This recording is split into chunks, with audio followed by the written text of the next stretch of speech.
नमस्कार मंडळी, मी राजेश परब विषय वेगळा या यूट्यूब चॅनलमध्ये तुमचं हार्दिक स्वागत आहे. सध्या थंडीचा महिना आहे आणि आता मार्केटमध्ये अशा प्रकारची लाल गाजरं खूप मुबलक प्रमाणात उपलब्ध आहेत आणि ह्या गाजराचं झटपट असं बनणारं टेस्टी न शिजवता 15 दिवस टिकेल असं लोणचं कसं बनवायचं तर पहा रेसिपी आणि कसं बनवायचं ते. चला तर मंडळी, फ्रेश गाजरं आणून अशा प्रकारे आपण कापून घ्यायचे आणि यासाठी लागणारं साहित्य मीठ, लाल तिखट आणि लसणाच्या पाकळ्या. तर म्हणजे असं आपण गाजराचे पीसेस कापून घेतलेले आहेत आणि हे एका टोपात घ्यायचे. अशा प्रकारे लांब लांब पीस कापायचे आहेत आणि त्यामध्ये थोडंसं मीठ टाकून ते चांगले हलवून घ्यायचं आहे.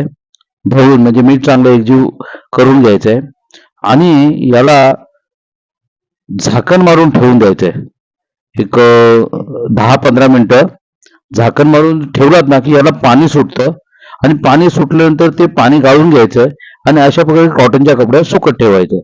त्यानंतर आपण जे लसूण आणि लाल तिखट घेतलंय ते एकत्र खलबत्त्यामध्ये ठेचायचं, त्याची अशी पेस्ट तयार करायची आणि हे आपलं जे सुकलेलं परत गाजराच्या फोडी आहेत ते एका टोपामध्ये घ्यायच्या आणि त्यामध्ये हे लाल तिखट टाकून चांगलं मिक्स करून घ्यायचं. अशा प्रकारे हे छान असं मिक्स झालं ना की थोडं टेस्ट करून बघायचं एखादी फोड की मीठ वगैरे व्यवस्थित लागलंय की नाही. लागलं असेल, कमी असेल मीठ तर थोडंसं परत टाकायचं. तर मंडळी, तुम्ही असं घरी छान लोणचं बनवू शकता. बनवा, कसं वाटलं ते कमेंटमध्ये कळवा.